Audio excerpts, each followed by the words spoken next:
I was in the middle of a workout the other day, and right before things got intense, right before we picked it up a level, I heard someone say, "Brace yourselves, your minds are about to start lying to you."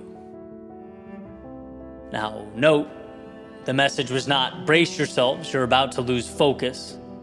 Brace yourselves, things are going to get challenging, the path's going to be unclear. No, the message was much, much simpler. That we would be told lies, objectively. And who would tell them? Well, the adversary within each of us. The dark side of the moon, right? Just as there's light, there's darkness. Just as we have the tools to build, we have the tools to tear down. In fact, our life trajectories hinge on whether we find those reasons we can or we find reasons we can't. Whether we push those so-called lies away or embrace and adopt them. But here's what I loved most about that comment, why I found it so moving. You know, I'm someone who's fascinated by the power of mindset. Obviously, I read about it, I experiment with it, I talk about it almost every day. But I guess in my head, I'd compartmentalized it as something slightly more subjective, right? We'll call it negative self-talk, as an obstacle, as chaos we have to learn to navigate. And while that's not wrong, there's something about the simplicity of you can do this, and any thought in your head that says otherwise is a lie that's freeing. That message is like removing shackles. Because that voice in your head, and you can call it a distraction, a battle, you can call it the unknown, you can call it whatever you want. But the bottom line is it's an untruth. You're strong enough to handle the now, period. You are strong enough. Because the liar in you says, you need to know what X minutes, X hours, X days down the road will look like. Oh, you don't? Well, then you can't handle this.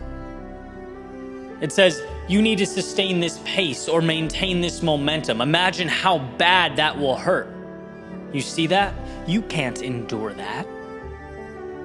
The liar in you says you're not as strong as the ones who did it before you. You see them? They're better. The liar in you will do whatever it can to protect your ego at the expense of your growth. It wants to push off any type of pain because the liar in you knows one thing and one thing only: safety. So as you put your head down and embark upon the journey of life, remember that when things get tough, much of what you will be told will be untrue. And the vast majority of that won't be external. It will be derived from whatever entity manufactures the thoughts floating around in your head. Winning is calling that liar out, stopping it in its tracks. Winning is saying, there's no proof on earth that suggests I can't take another step forward, and then another, and then another. There's absolutely zero evidence that you can't take what's being given to you and not only survive the moment, but thrive. See, when you hold the pen, anything seeking to tell you how the story ends is simply, definitionally, unequivocally not true. Not unless you want it to be. Because the story and its ending are yours. What will become truth is what you write down. Line by line, moment by moment, day by day. So when the liar speaks, understand what she is and keep writing. And when the liar cries out, understand his intentions and keep building. If you want this moment, it's yours. And that is truth.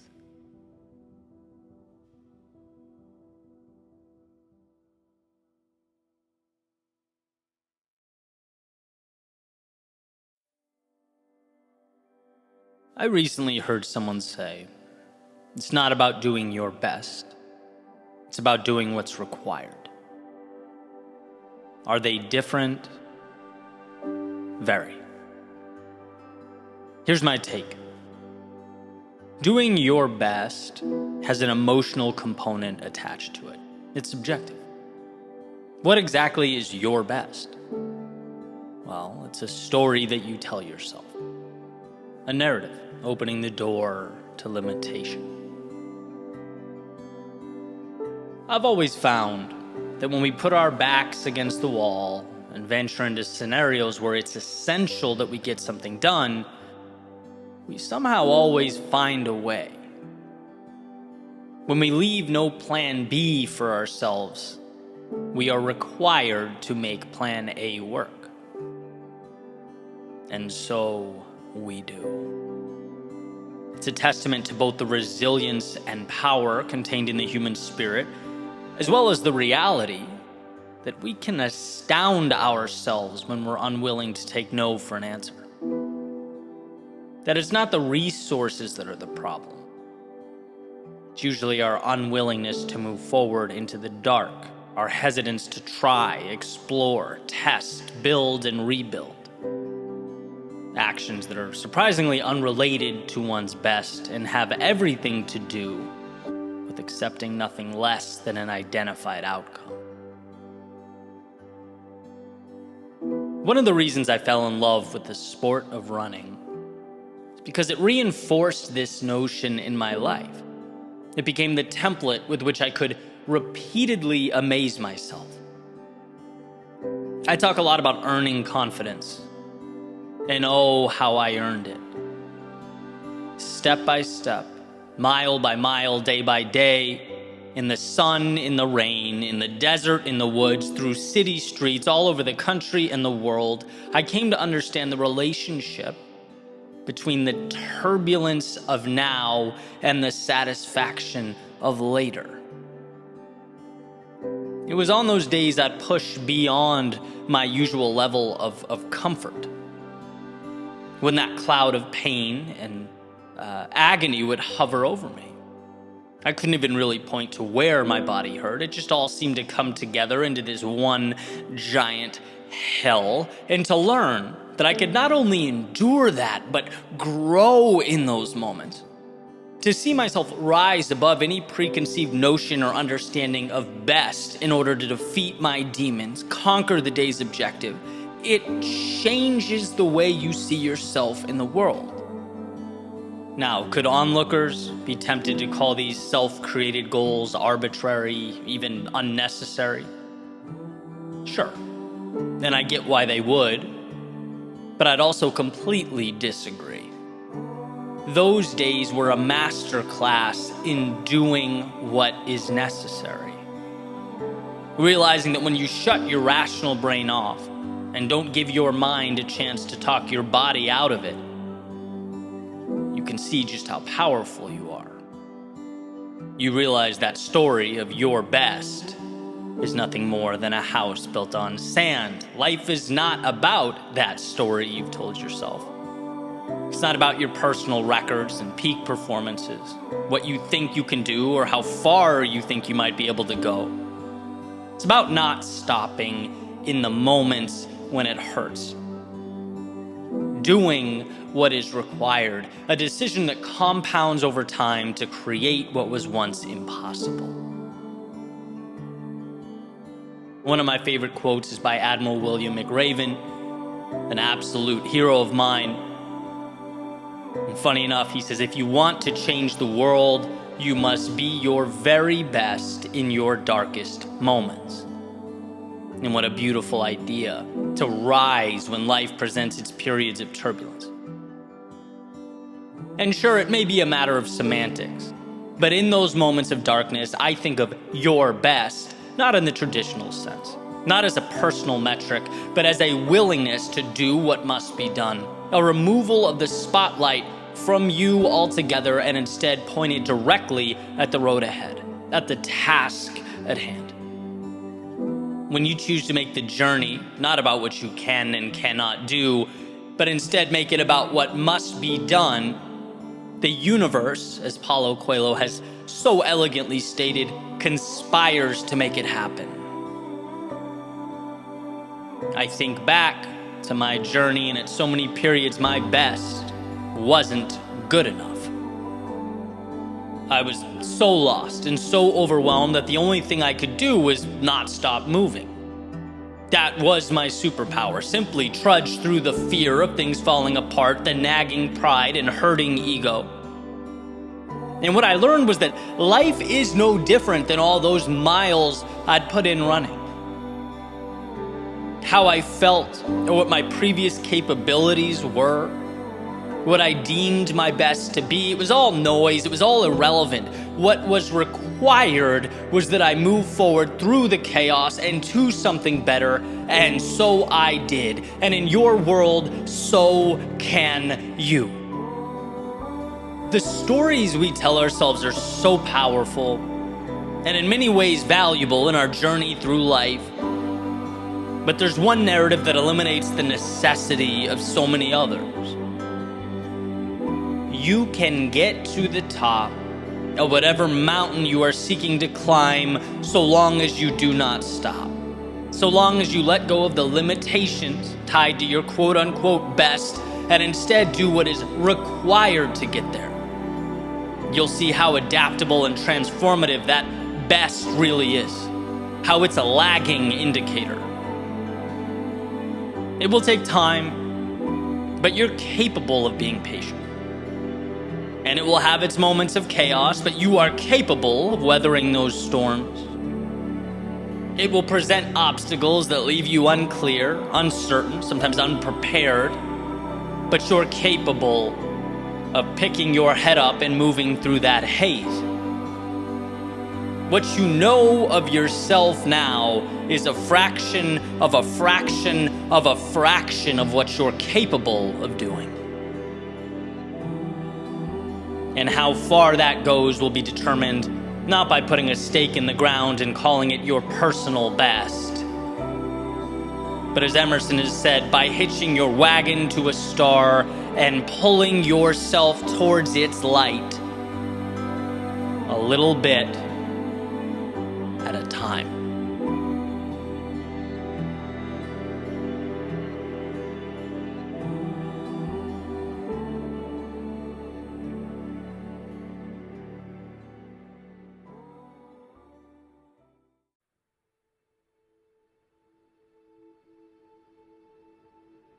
It's been almost 2 years since I first read it, and still the main idea from the book, The Courage to be Disliked by Ichiro Kishimi, deeply resonates with me. The idea that being happy is essentially dependent upon the courage to be disliked. And at first, it might not seem like the two, would ever be related. Happiness and being disliked, an odd pair. Maybe even seemingly counterintuitive.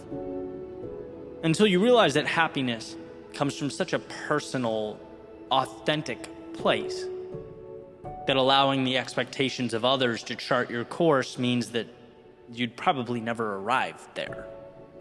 You have to do what's best for you. And doing what's best for you is going to create a divide somewhere. Why? Because everything creates a divide. Everything is subjective. I knew I wanted to dive into this topic, but wasn't sure the best way to do it. So the other morning, I was trying to think of like an objective truth. Something that no one could disagree with. I was sitting on my balcony and pointed up towards the sky. Thought, let's start there. Simple as it gets. Hard to refute that, right? I am pointing up. Then I remembered we're floating on a globe, a giant sphere. There is no up. Up is perspective. Everything is perspective. What's the difference between 1 and 2? Some might say it's 1. But technically there's infinity between 1 and 2. You can have infinite decimals. 1.9999 goes on forever, right? Point being, there's subjectivity when we drill down into even the seemingly obvious truths. Now, the value here is not to go running around, arguing with everyone that there's infinity between 1 and 2. No, there's certain aspects of society that we must adhere to, otherwise we couldn't function together, right? But it's simply to show that you following the path you believe is right for you cannot be rightfully assessed by someone else. It's to place trust in your internal personal judgment. And when people don't understand your infinity, that doesn't mean it's wrong. And by the way, I don't have blinders on to the fact that it's hard to do. In many ways, it goes right up against our lizard brain biological wiring, right? Where fitting in equates to survival and ostracization becomes a death sentence. But we are, fortunately, beyond that. It's in our interest now, and in fact, I think the courage to be disliked is a critical lifelong journey. I'm better at this than I was 10 years ago, no question. But do I still have a ways to go? Absolutely. There are still things I'm working on every day to let go of. I remember reading in Jefferson's biography about how it was so hard for him to be demonized in the press all the time that it almost dissuaded him from jumping back into politics before his presidential run. Being attacked is a hard thing. But ultimately, he let his beliefs and personal values drive him, his ambition in a lot of ways, and came to see the scrutiny as a cost, decided it was worth the price. Or like I use this all the time, take one of the biggest pop stars of our day, say Justin Bieber. You look at what people are saying about him in the comments of his video, a lot of it's wonderful, some of it's great, sure, but some of it's awful. And that's just the price of anyone putting themselves out there. And again, you think of an inverse scenario. Imagine if he didn't. Imagine if he limited himself or didn't dive fully into what he does because he knew some folks out there would have some bad things to say. Now, we are, for the most part, neither famous politicians nor pop stars. But our worlds contain the same elements at different scale. There are things we're all scared to do or say because of how it will be received. There are parts of ourselves that we repress because we don't know what the feedback will be. We're all scared to fail in some capacity because of how it will look or what others will say about it, which is why being disliked is courageous. As Aristotle has said, the only way to avoid criticism is to do nothing, to say nothing, and be nothing. The opposite of being fully, truly yourself is becoming the manifestation of that quote. It's never pushing yourself, never seeing what you're capable of, never exploring or executing on your dreams, your ambitions. Now, this is speculation, but if I were a gambling man, I'd place everything I own on the idea that when we're old, looking back on our lives, we'll spend less time thinking about who criticized us or disagreed with us than how we spent our days and who we shared them with. Did we live in a way that made us happy, that was meaningful? Because on a sphere, everyone believes they are pointing up. But in actuality, none of us are. We're all merely navigating the subjective universe behind our eyes. So why not truly explore? Why not capture the magic out there before the hourglass runs out of sand? It's hard, sometimes it hurts, it takes all we have, it requires courage. But I think we'll all come to find that the decision to live fully in our authenticity, regardless of whether others agreed, disagreed, or were indifferent, was the best decision that we ever made.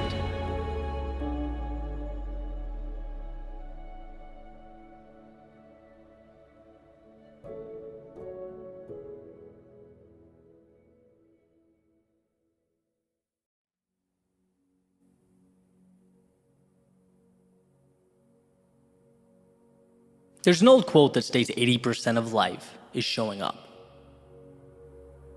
Now, showing up means many different things to many different people, but the idea is not complicated. You can't do anything of significance unless you have first and foremost arrived. Which brings me to today. See, I had a list of concepts I've been excited to talk about, things that I've either read or have been recent epiphanies in my life. And I can't wait to share those with you. But this morning, let me tell you about this morning. Finding the energy to do anything felt like trying to squeeze blood from a rock. I woke up with a headache, exhausted because I didn't sleep at all the night before. And you know that feeling, like when you didn't sleep at all the night before, you're oddly constantly reminding yourself the next day that you didn't sleep, and everything just felt off. And really, as I'm speaking now, things still kind of do. And so I got up and I sort of played with the idea of taking the day off altogether, right? Maybe I'm due for one anyway. I thought about resting. The little devil with the pitchfork on my shoulder continuously reminded me how great sleep would feel. And I was sitting there, kind of weighing my options. Took some ibuprofen, started the coffee, sat down on the couch, just kind of looking at the wall, what to do. But realistically, I knew. And I want to explain why. Over the years, I've taught myself through repetition that sitting down and writing and recording, unless I plan intentionally to do otherwise, is a non-negotiable. It's helped me see that the goal in any meaningful pursuit should be getting to the point where, despite the circumstances, you show up. Stephen Pressfield, whose voice often echoes in my mind when I come face to face with these situations, he wrote, "Art is war, between ourselves and the forces of self-sabotage that would stop us from doing our work. The artist is a warrior." Artist being anyone bringing something to the world that does not yet exist. And he goes on to describe the battle with the mind over sitting down in that chair and writing when we know we must write but don't want to. When a tired or distracted mind begins looking for off-ramps, as mine had clearly started doing this morning. These seemingly trivial moments, when any rational soul could argue for the validity of postponing their date with Microsoft Word, well, they come to matter more than ever. Because greatness is a byproduct of intentionality. If you become accustomed to breaking promises to yourself, if you leave that door cracked for exceptions here and there, it will ultimately be kicked open. And that's why I inject little reminders like that into my life, to keep that mental muscle working. For example, there can never be dishes left in my sink when I go to bed. Why? Because if I skip it once, there will always exist reasons to skip again. It's a very easy thing to not care about.